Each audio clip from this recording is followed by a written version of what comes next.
Thank you, Aki, for having us. Hello, everyone. I'm very delighted to be here talking to these amazing authors. If you've been to any of my book chats, there's something I like to start with. Don't be afraid. It applies to us as well as the audience, the readers. So hand to chest, everybody. Hand to chest, hand to chest. We're pledging. Repeat after me. I I, say your name. Chinenye. Yaqub, Good.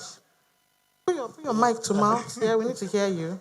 I solemnly swear I solemnly swear to uphold to uphold the sacred trust of this book chat the sacred trust of this book and chart refrain from dropping any spoilers and refrain from dropping any to spoilers keep the mystery alive to keep the mystery for alive everyone. for everyone. Which is particularly apt because we're discussing crime fiction and there's mystery and suspense and all of the rest. So let's get right into it. This was my first introduction to both your work. I dabble in genres, so I dabbled in crime fiction and I have dabbled. But imagine you're talking to people who haven't read any of your work before. This is your debut book, but Yeah, for this you, is this is mine. your sophomore book. Give us an introduction into the story and like what lies at its core. No spoilers. Remember, we took a pledge. Yeah, Okay, should I go first? yeah, you can. All right. The Crimson Vigilante is a story of many stories, but in a nutshell, it is a story about a self-proclaimed corruption fighter slash Robin Hood-like serial killer hunting down Lagos elite class slash Nigerian politicians, if you will, and this group of dissimilar police detectives who have to abandon their differences and work together to find this guy or this girl. Yeah, that's the story. Thank you. And Femi. Okay. Mine is more difficult because it's a series of books. My protagonist or my lead is an investigative psychologist who who delves into finding out why a crime is committed. I'm very interested in context, and I write about things that I'm curious about. So the first book was loosely based on the allure because that's horrified me, and I kept on asking why, and so I created this character that would ask that why. Why would something like that happen? The second book, Gaslight, is based on sort of like corruption in the church, because I've always been fascinated about the idea of how, when we talk about gaslighting, we talk about it in domestic relationships, but we never actually think to ourselves that actually if you watch the movie Matrix, we're literally in the matrix, and so when you think about how politicians gaslight us, how the church gaslights us, or organized religion gaslights us, and things like that. So, yeah, that's what it does. And then the third one, which is coming out next year, is called Dark Fall. We'll get to that later. So it's basically a series. That's what I'm saying. So Philip Taiwo just goes through all of these cases. Yeah. Yeah, fascinating stuff. So, on your motivation for the thriller genre, like I dare say Nigerians love a whodunit, and I don't know why. Maybe it's because some people have said, not me, that Nigeria is like a criminal's paradise, and so the pursuit, some people, not me. So the pursuit of like justice, like maybe it's fascinating to authors like yourself, or maybe it's because of I grew up on police procedurals. I love NCIS. I like CSI NY. I like all that stuff, and I know that many people enjoy reading like authors like Leye Adenle. So what's your fascination to the genre? Like, what's your real attraction to the genre? Why thriller? Okay, so I like to say that The Crimson Vigilante is the result of my 2017-2018 obsession with American crime fiction, FBI shows. So shows like Blind Spot, Quantico, Green Arrow were shows I religiously watched. And so right from the onset, I knew that this was the type of story that interested me. Stories where you have a group of super smart, super intelligent detective characters trying to find an even more cunning and smarter criminal. So I knew from the onset that these were the kind of stories I wanted to read about and also probably tell. And that taste also translated to my reading taste. So when you look at the things I read, majority of it is crime fiction, thriller. I'm currently reading one at the moment, and so it would get to a point where you've read several Tess Gerritsen, you've read several Sidney Sheldon, you've read several Alan Coben, James Patterson, and all of those names. You've read hundreds, like hundreds from them, and then you start craving something familiar. I want to read about a murder that takes place on the route I take to school every day. I want to read about okay. I want to read about a serial killer in my city. That's dark, but allow. So I want to read about a serial killer in my city. I just want to read about, this thing that I read so much about. I want it to come to a setting I'm familiar with. And so I started looking for books like that to read. And I could not find at that time. And this is not to discredit the work that has been done before me. I'll get to that in a moment. But at that time, I could not find these books I was talking about. And so writing The Crimson Vigilante, or a thriller book, was just basically writing the book you wanted to read. It was a case of writing the book you wanted to read and you could not find.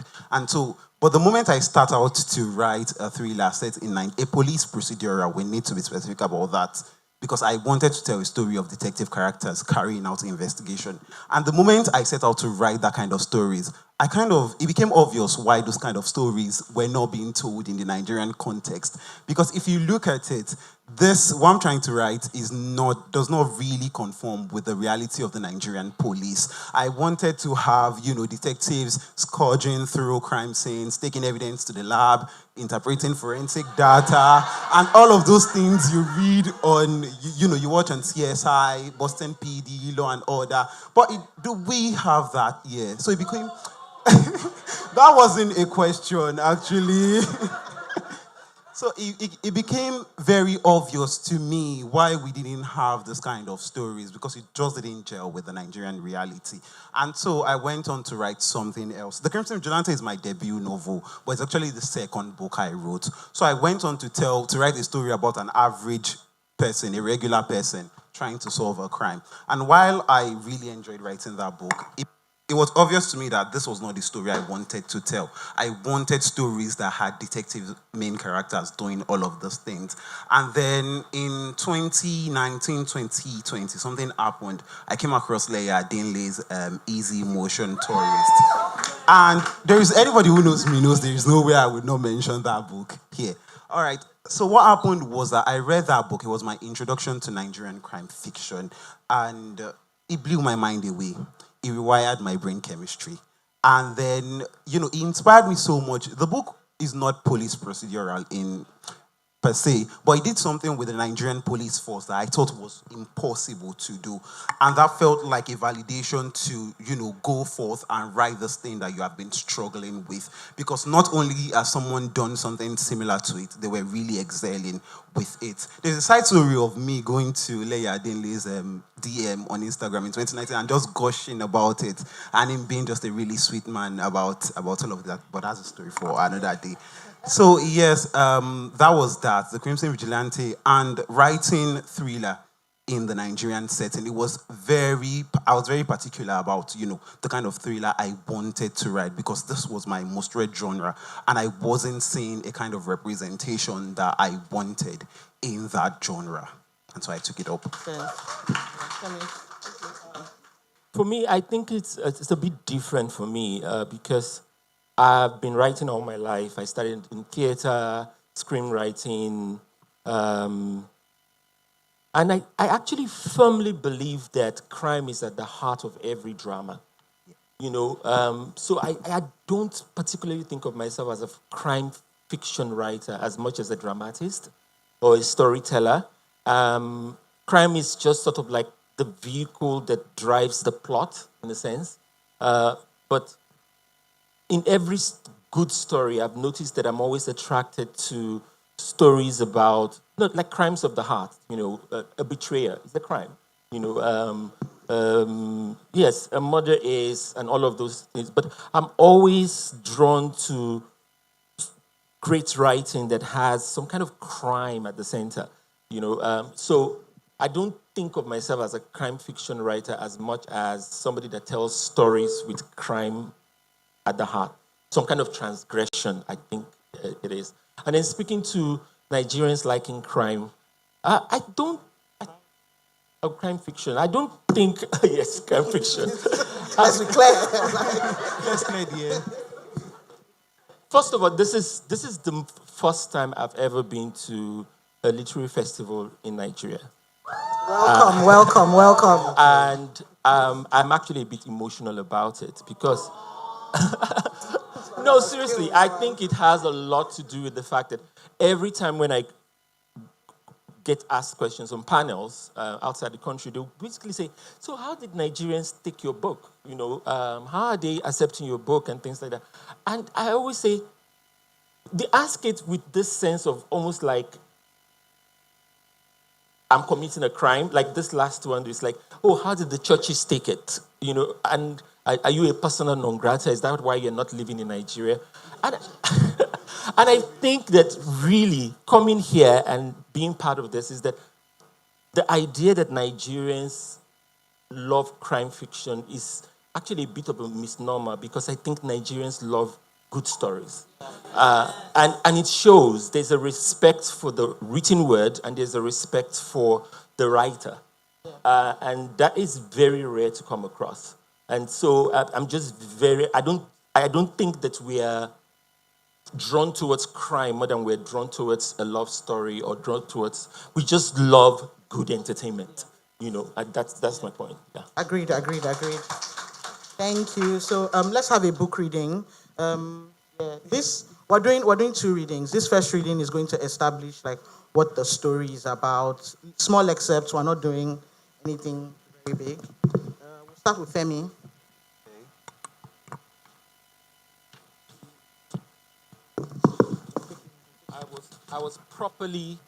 I was properly briefed.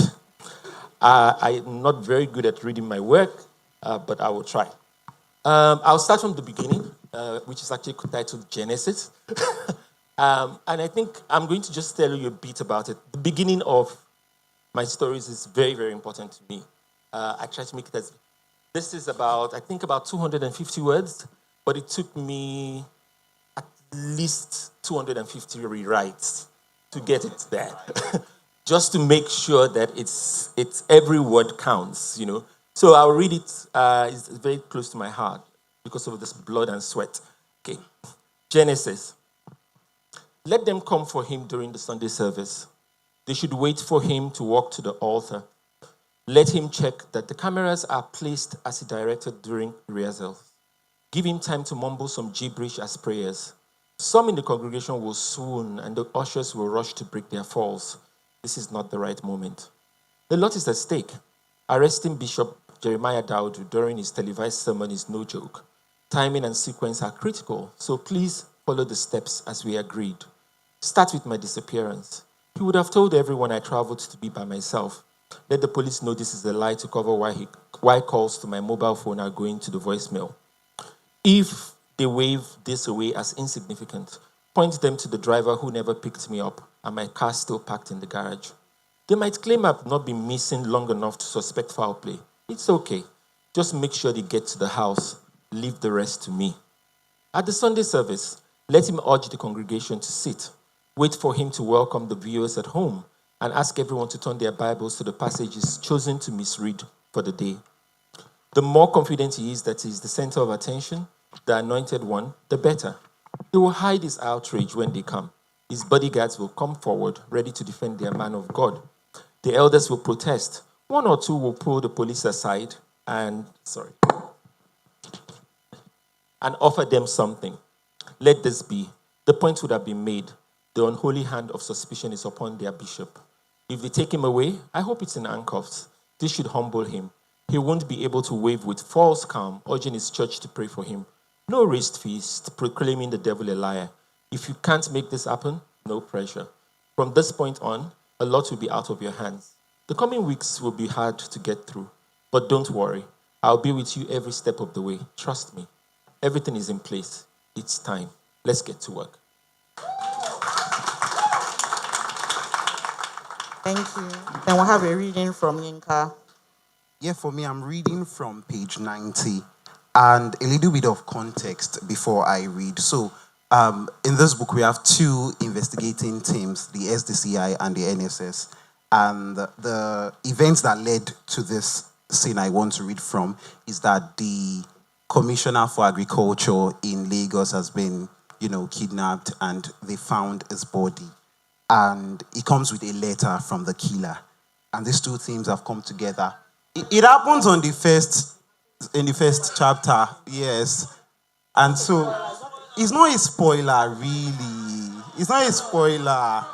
It's not a spoiler, I assure you. Don't worry, you won't see what's coming. Hold on. We took a pledge. Don't worry. We are aware. It's not a spoiler. Yeah. All right. So let's get to it. Standing before the whiteboard in the incident room, Tomiwa wrote the two victims' names on either side of a colon. One murder is an act of violence, he said. Two sends a message. This criminal is telling us something, and our urgent task is to listen. First, because we want to prevent another death, and secondly, to apprehend the perpetrator. Bidemi sat with her arms folded and legs crossed. We should probably read the letter the killer sent first, don't you think? Tomiwa smiled. I agree. Jubril, please do the needful. The lights went off and the projector came on, beaming the letter to the bare wall behind the whiteboard. Friends and foes, as speculated, Benga Adidai was the first of many to come. Before we talk about number 3, let me tell you a little bit about number 2. Juchukudi is not a man to mourn. When people like him die, it is a cause for celebration. He turned an operation to feed the nation into an operation to enrich his family. He used the funds meant to empower farmers to enrich the account of prostitutes. Today, a bag of rice is twice the national minimum wage. That is the weed I uprooted for you. I murdered no one. I only righted a wrong. I know the police will disagree, but if corruption is a bird, then who is the wind beneath its wings? If not, why did they rule the death of Abike Balogun as a suicide?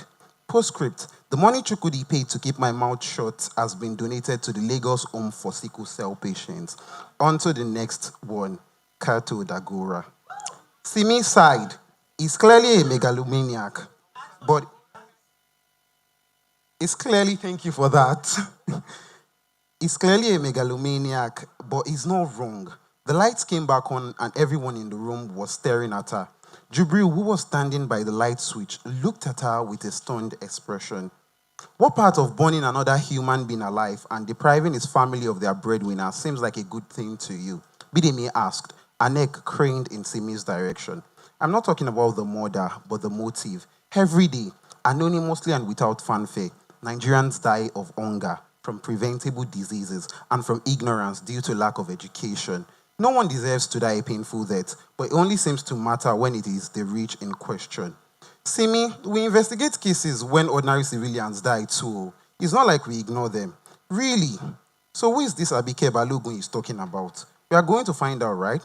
But not because her supposed death mattered, but because now that a rich man has died, we don't want another one to suffer a similar fate. Let me get this straight, Bidemi said. Are you saying we should just let him continue to weed out the elite, or do you just enjoy pointless philosophical arguments during an ongoing investigation? Simi looked squarely at Bidemi. No special agent Lawal. I am someone with a degree in psychology, profiling a criminal, but I also grew up as one of the nation's poor, those who wore rags and only had crap to eat, those who had to don a uniform to be seen and valued. As we investigate this case, we should have a holistic view of the crime, the victim, and the masses too. Otherwise, we are just glorified bodyguards of the rich and famous. Bidemi held her gaze for a few more moments, then finally said, thanks for the insight, I suppose. Thank you for those readings. Let's get into characters, characterizations, and all such things. Inka already stated, police procedurals, thrillers, crime fiction, they sometimes come with a classic formula. know, there's a whiz behind the computer who goes, we're in. Or there's somebody who's like versed in behavioral psychology. There's probably a rival agent who's also as good, but like, he can't agree for the other guy. What would you say? What parts of that classic formula did you retain in your own writing for these books? Or how much do you lean into it, or how much did you deliberately subvert these familiar archetypes, like in your books? It's a good question, but I really don't believe in fixing what does not need fixing. I don't know. I think authenticity is important. And sometimes your authenticity, if you're telling a sincere story that comes from the heart, it can fit into those tropes, and you don't have to fight it, because you want to do something different. I think fundamentally, what I do know that is different about my books is that I write wide on it. So automatically, within the context of crime fiction, it's already some kind of a misnomer already. But after that, it just follows the things that you expect. There must be surprise, there must be suspense, there must be all of those things that have taken storytelling 2,000 years to perfect. So I wish I could subvert the genre, but I don't think I'm that smart. I just want to tell a good story. Yeah, thank you. Yeah, I agree with Femi, what he said about those tropes working for a reason. People enjoy those tropes for a reason, and they've, stood the test of time to tell a good story. So with the Crimson Vigilante, like I said, it was mostly inspired by some of the shows I was watching, and then it took interrogating why do I like these shows? What's working about these shows? And how, writing a Nigerian police procedural, like I said, is a new thing. So how can I, emulate this thing that is clearly working, but also Nigerianize it in a way, make it, feel relatable in the Nigerian context. And so, yes, I don't think I subverted a lot of, what's it called, tropes, but it was just donning it on with an armor of Nigerianness and trying to make it, more in tune with our culture and the way we speak and the way we react to things. Because when you look at a crime like this, I think reaction to a crime like what's happening in the Crimson Vigilante is kind of universal, but it's also peculiar to how a Nigerian would react. How would you react when you wake up tomorrow and see that somebody has killed, has kidnapped and murdered that politician that you hate? There is a very specific Nigerian response to this kind of crime, and so I wanted to capture that in the book, and that was what I did with the tropes, just making them more Nigerian. And I think you both did excellently well. I wanted to add something. I think it's something that when you talk about the tropes again, there's just such a uniqueness to telling a Nigerian story, Exactly. especially in the crime space. So I remember my editor would always say things like, "Why doesn't he go after? We need a car chase." I'm like, "A car chase in Lagos? Like seriously, But then you also realize that there's a lot of drama that can happen when NEPA takes light. There's just drama that happens when NEPA takes light.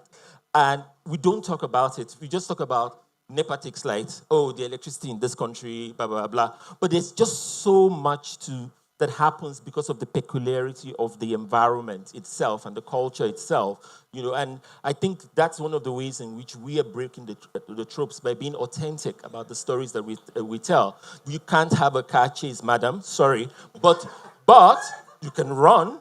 You can get on an Okada that can weave through traffic, things like that.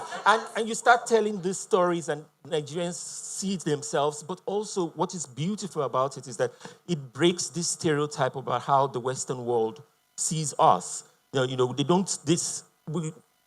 see a country that has 2 hours electricity a week, but it's almost as if life stops there.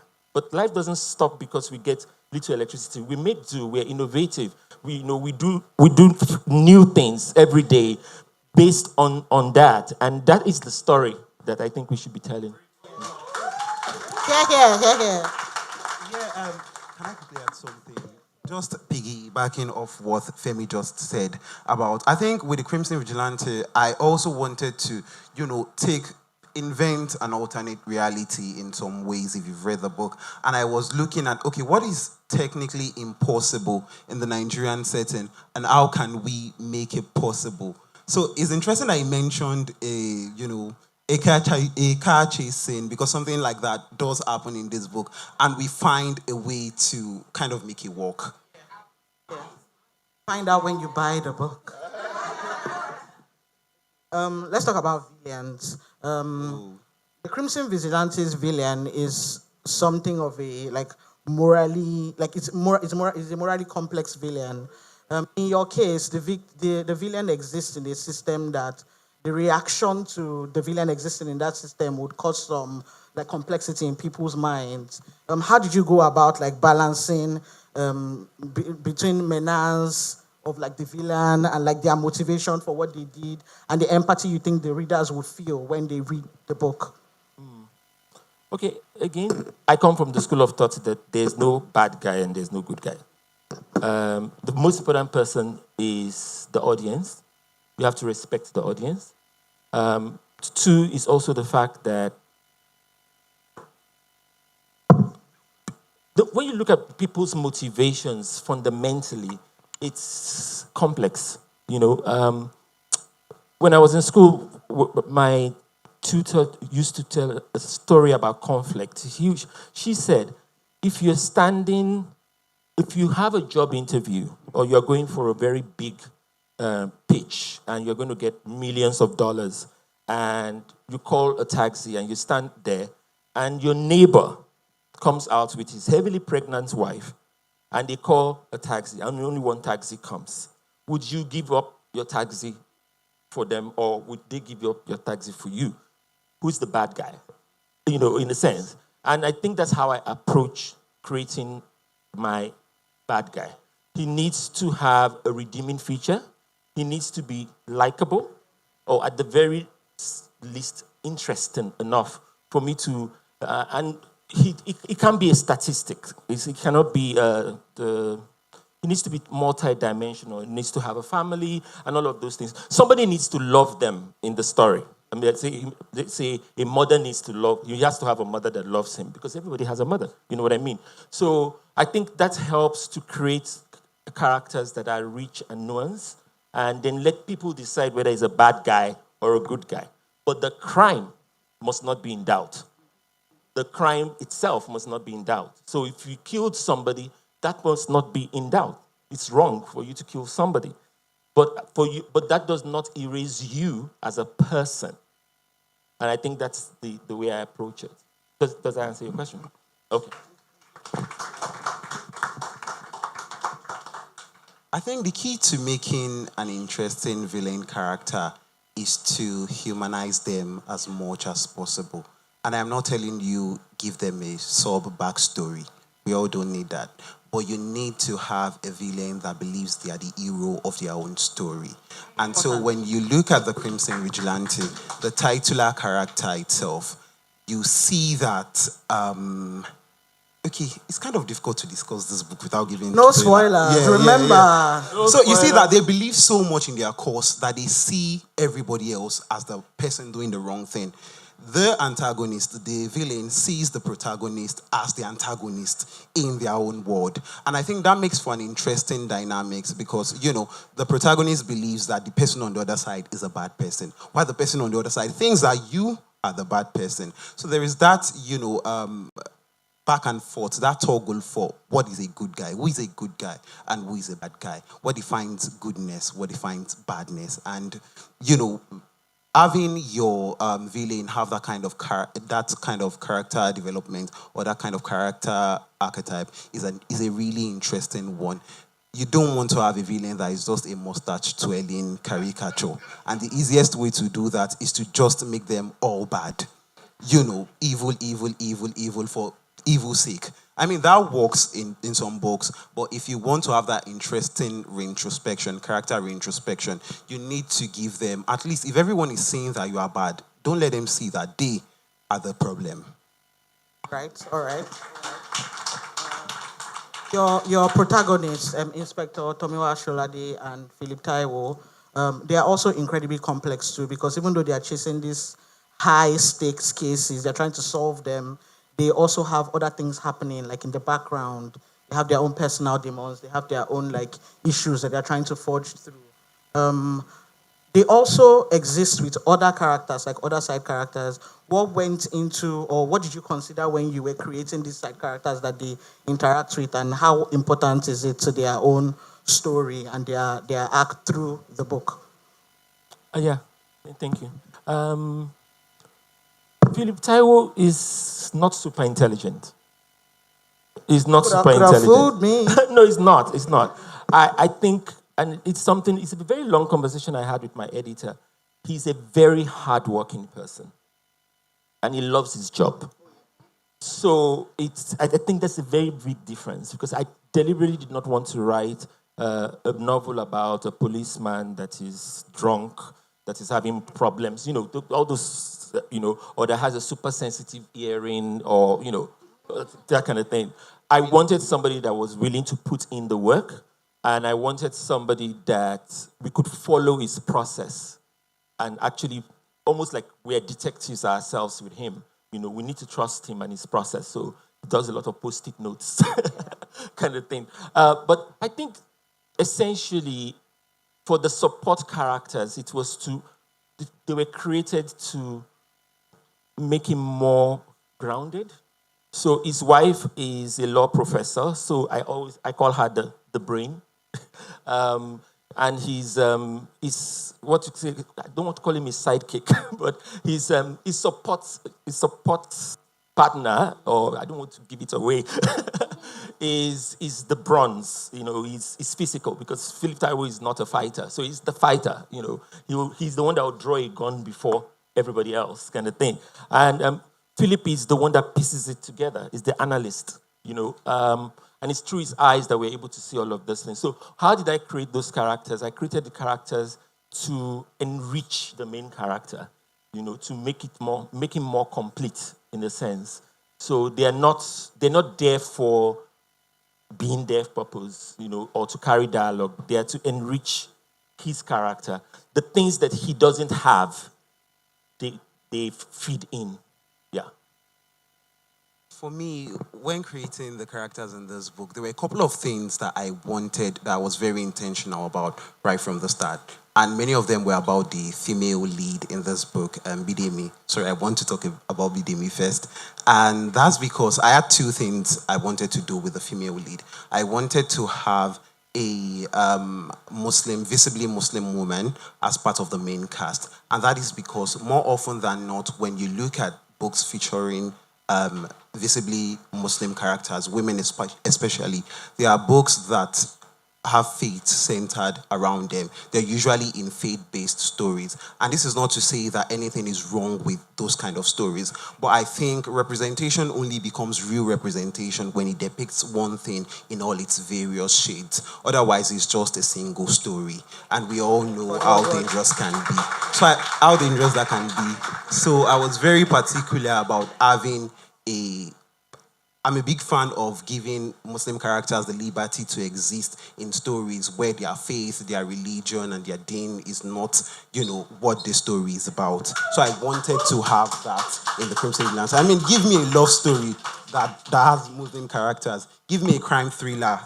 Yeah, give me a crime thriller where I just opened the book and I realized that one of the main detectives is a Muslim and the crime doesn't have anything to do with being a Muslim. Or give me a space opera with hijabi pilots. And all of that. So that was the first thing I wanted to do with the characters in this book. And the second thing I wanted to do with a female character in particular was that, in several cultures across the world, people have been conditioned to expect women to be kind, loving, docile, and all of these attributes. A woman cannot be too brash, a woman cannot be too harsh, a woman cannot be self-centered, a woman cannot think of herself first, cannot always think of herself first. And I wanted to, and I think people bring that expectation to literature too. So when you look at most vividly hated female characters, they are not characters that don't make sense in particular because of their characterization. It's just that they are doing something women will not be lauded for in the real life. And an example is Fei from You Made a Fool of That with My your girl. beauty. I mean, she made terrible decisions, but if a Not too man, much on Faye, please. but I think if a male character had made some of those decisions, we would have just said women and their thing, and we would look away. But it's a different thing entirely when women make those decisions. So I wanted to write a character that subverts that expectation in some ways. That was or that is a handful that would give everybody in this book a tough time. A female character that doesn't mind being seen as a bad guy and he's just cool with it. And I did that because that was what informed the character of Bidemi. And how that ties with Tomiwa is that Tomiwa is a person who always wants to be the good guy. If you've read the book, Tomiwa is this person who is focused on you are either a good guy or you are a bad guy. There is no in between. So sometimes Bidemi would say some things and Tomiwa would be like, how would you say that? Why would you say that? And Bidemi is like, I'm fine with you not liking me, but this needs to be said. So it was a way to have this emotional and this kind of psychological tug of war in Tomiwa, who was, based off everything, his background and everything he has been through, was struggling with, okay, I want to be a better person. Difficult. I want to be a better person, and how can I be a better person? So seeing this person that doesn't mind whatever you think about me was a really good one to create. We have our timer to start the Q&A, but before we start, one more question or one last question. Hold on. Both books, they engage with aspects of Nigerian life. Yours is more grounded in like the Nigeria of now. Yours, with the vigilante aspect, like it's a more utopian Nigeria. Like you're creating all these joint task force and this police force that I don't think kind of exists today. They don't. Yeah, yeah. What truths about Nigerian society did you feel compelled to portray honestly, even if uncomfortable, like in the book, and why was this the best vehicle to portray that? Okay, I think for me, what I wanted to do with this book, the truth about the Nigerian society that I wanted to say was that wealth and power plays a significant role in the matter of justice. Maybe too much role, in fact, because when you look at the society around us, when you look at a crime doesn't happen in isolation. A crime never happens in a vacuum. A crime is always a reflection of the society it happens in. So you are looking at what's a crime in this society? Who gets punished for what? Who gets persecuted for what? Who gets away with what? And these are questions I wanted to explore in the Nigerian context because wealth and power, like I said, plays very much significant role in answering all of those questions I just gave out. So that was one question I wanted to do and explore with this book. I think for me, the truth that I wanted to be very, very obvious, that I wanted to talk about is the fact that we're all humans. That I think it's very, very not living in Nigeria for a very long time, and then you sit down in dinner conversations, and the way people talk about Nigerians is as if we're a tribe apart. Like we're very different, and and others talk about us as if we're a unique breed. But we are a unique breed in terms of our culture and things like that. But yeah, we are human. I think that's it. We are human in our complexity. People talk about fraud, 419 and things like that, but there's fraud in America too. There's, people talk. So I think the truth that I want to say is that we are complex in our humanity, but we bleed. we hurt, we love just as passionately, and we want order, we want structure, we crave success, and we're not victims. I think that's very important. We're not victims of whatever people think about Africa, but we are a very dynamic group of people that are first and foremost human in all its complexities. Thank you, thank you. Now it's your turn to ask questions. Where's the roving mic? Okay. Give him. Yeah. Hello, everyone. My question is for Olayinka.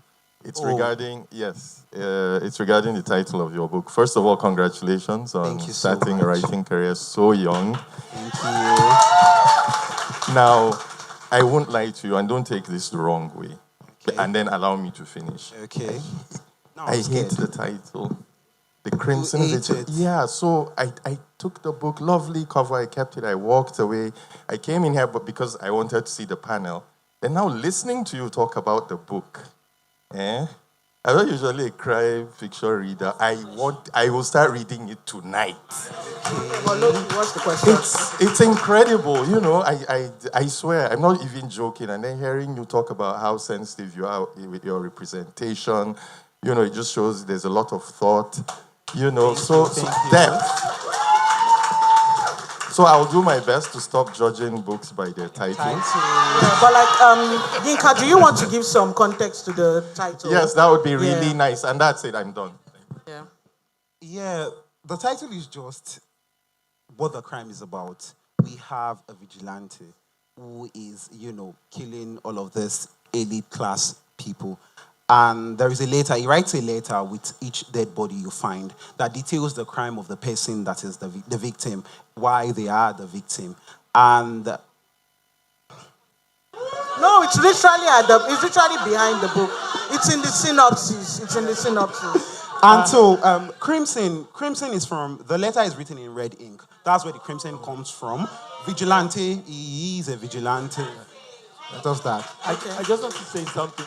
Please, I was privileged to read, and I think I blobbed for it. Yes. privileged to Full read. circle moment. Yes. And I can tell you that it's an absolutely stunning book. Thank you. Really, it's one of those books that you go, damn, I wish I wrote that. Really? Yeah, thank you.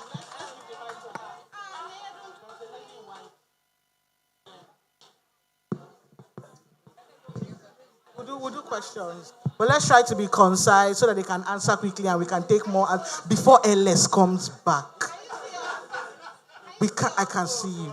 Okay, good afternoon, everyone. My name is Stephanie. I love thrillers. So seeing that both of you are introducing crime fiction into the Nigerian space, the African space, it means so much to me as a thriller writer and also a reader. So my question is, based on the books you read, what books would I say inspired your books or inspired you to write what you like? Crime fiction. You said police. Procedurals. Yes. What books? What are your favorite authors? I just want to know. First. I think Femi should go. I think everybody in this room knows my answer already. Yeah. Femi should go first. I came into writing novels by mistake. Like I said, I was a stage writer, a screenwriter, and I had a very bad experience on a film set, on a series, and I just decided that I was going to write a book. And because I was going to write a book because I got tired of the teamwork that is required in film for the screen and the lack of credit that is given to the writer, in the screen process. So I said I was going to write something and it was going to be my name on it, kind of thing. So I wasn't inspired by what you say thriller writers. My favorite writers who inspired me to be a writer were two, actually. Sidney Sheldon. Oh my God. And I remember the first book I read of his, it was called The Naked Face. And I finished reading it, and the two things happened. I wanted to be a psychiatrist, number one. And then the second thing was that I just said, this is so vivid. It's such a vivid story. And then, of course, my favorite writer is a guy called John Ivan. He was the one that wrote the Cider House Rules. And interestingly, we were just talking about it this morning because he has a new book out. And so he was the one that inspired me to want to be a writer. But I didn't know about crime then. Yeah, just saying. All right. I think since you already answered, let's take another question. The man in the green cap. Well, don't worry. LS is not yet here. Let's do. Hi, I'm Tumininu. The question is for Olayinka, the author of The Crimson Vigilante. So I read your book and I loved it. Thank you. So my question goes thus. Thrillers usually focus on the plot, but yours in particular is very character driven. So it really digs deep into the characters in our lives. So I wanted to ask what made you go in that direction other than making sure that it has a thick plot as well, but it is very character driven. So I wanted to know what made you go in that direction. The simple answer is I love a good character-driven novel. I think before plot, I start thinking, who are these characters I want to use as a vehicle for this plot? Who are they? What are their motivations? What aches them? What keeps them up at night? So I love a good character-driven novel. And I think crime fiction does not come in one template. We have like different types. And the one that resonates with me the most are the ones that digs deep into the psyche of the investigator, of the lead character. So I just don't want to read about this man trying to solve a murder.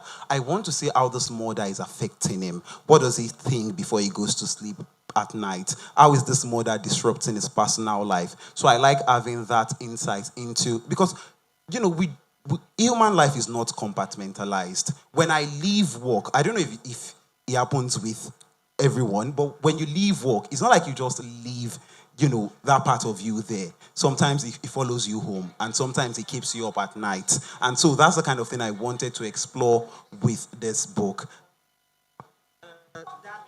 Hold on. I got you. Great panel. Yinka, Thank you. God bless you. Keep you for us, because what I'm seeing here, you're a talent and you're going to go far. Okay? Thank you. And I'm going to buy your book. That's one. The other thing is you said that Nigerian police procedurals do not exist.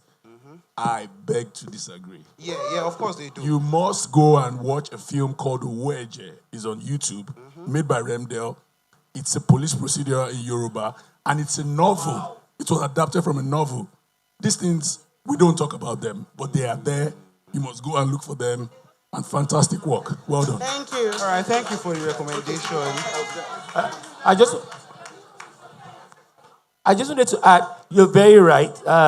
There's a lot, at least in my own investigation too, that there's a lot the police force actually has that we don't know about.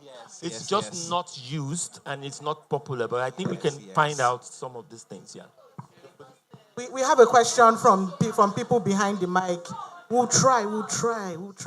Please try to keep it concise so that we can ask everybody. Okay, we're coming now. But even if you don't get to ask, you can always corner Yinka and Femi when they are signing and ask them all the questions. Thank you so much for this panel. I'm more of a reader of poetry as well as a researcher. And so Yaqub's intervention in the crime fiction genre probably just awoken my sense of fiction back. I'd see what I can do when I'm done with my research. I'm just going to buy a book. I don't know how, but I'll find a way to squeeze it into my reading list. But of course, how much of Ibrahim Ibrahim's season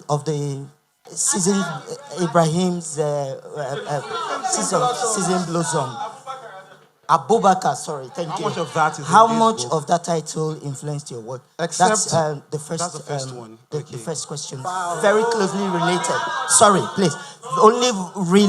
Only related. How your I mean, the idea of the Nigerian police with recent crime, upsurge, and all that. How did you delineate what you have received from several books you have read and the contemporary crime surge in Nigeria? I'd like to.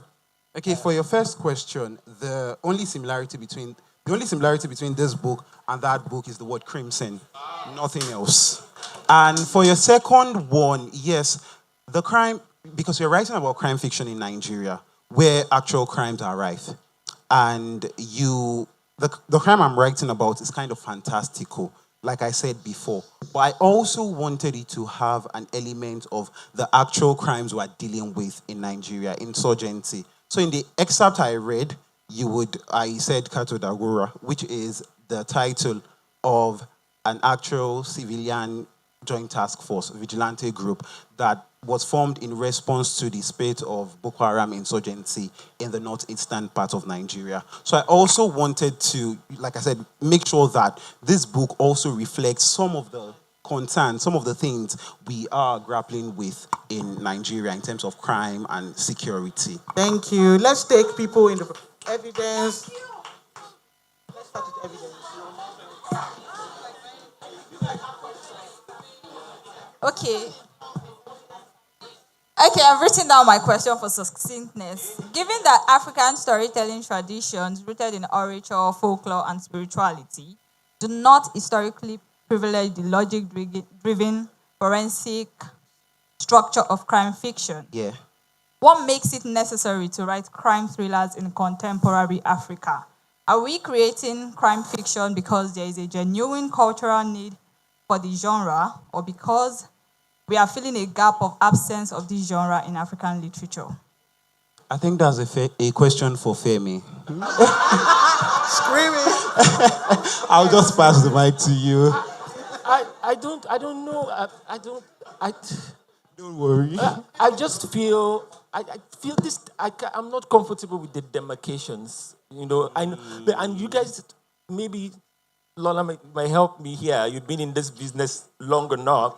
It's these categorizations are pure marketing.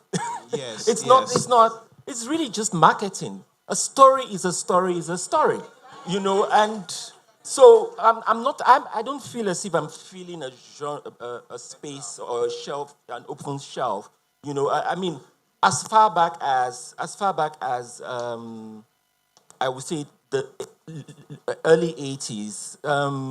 What's the name of Professor Motosho was writing crime stories. Yeah, no, it wasn't even.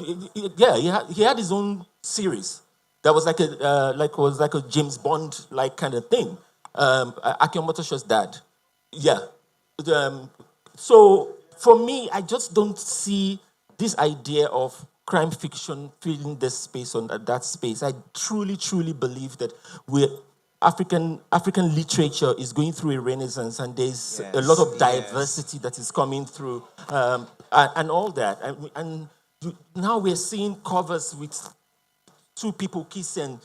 You know, we wouldn't see that before, because when I was reading Mills and Boone when I was in primary school, my mom would be like, "You're reading porn. You're reading porn." But now we have our own love stories. We have all of that. It's not filling a genre. It's just carrying the story forward, and we are expanding the cake, so to speak. Thanks.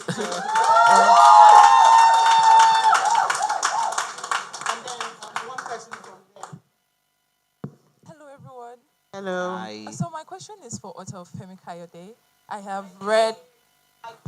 Okay. Yeah. Hi, everyone. So my question is for author Femi Kayode. I have read both of your works and I'm absolutely in love with them. So most of the questions that I want to ask have been asked by the host already, and I get to have closure on some of those things. But another thing that I want to ask is, what is the inspiration behind a particular character, which is Pastor George in Gaslight? When I read the book, I see the reason why most of the characters are played and the reasons for what they do, but I quite couldn't understand the reasons behind the hesitation sometimes and thought process of Pastor George in gaslight, and also it kind of was an irony to the other position that the other people held in the book. So, Okay. Please, it's very important that I say that Pastor George was created to be the voice of reason. Pastor George was my love letter to sincere Christians. So he was created specifically to say there are good people in church. And so he was very important for me. And I think at the end of the story, and when we realized the mistakes that he has also made, it makes the story more human. So I really would like to, I really want him to be seen as is the opposite of the villain, in a sense. And we don't want to think that all pastors are bad. I think that's where I'm going to. Yeah.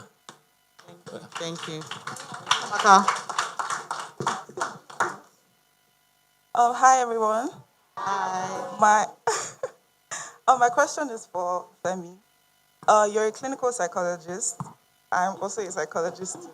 And and the main character in Gaslight, or in both your books, he's an investigative psychologist. So I wanted to ask, did you base him on any part of yourself, or maybe someone you know, or that department of psychology, did you wish you ventured into that side? Thank you. Yeah.